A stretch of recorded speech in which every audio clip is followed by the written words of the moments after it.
पिष्टमय पदार्थाची आयोडीन चाचणी करणार आहोत। या प्रयोगासाठी लागणारे साहित्य: आयोडीन, कापलेला बटाटा, पाणी, ड्रॉपर घेऊन त्याचे काम केलेले आहे। काही थेंब आपण ड्रॉपरमध्ये घेणार आहोत।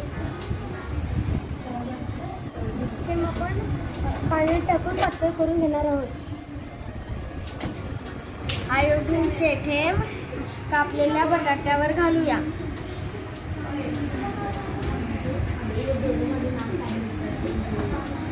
त्याचे निरीक्षण करूया।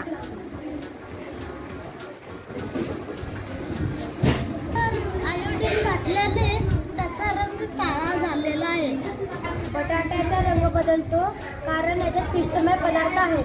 बाजरी, बटाटा, साबुदाणे हे पिष्टमय पदार्थ आहेत। पिष्टमय पदार्थामुळे शरीराला भरपूर ऊर्जा मिळते। पिष्टमय पदार्थातून मिळणाऱ्या ऊर्जेमुळे आपल्याला सर्व काम व्यवस्थित करता येते।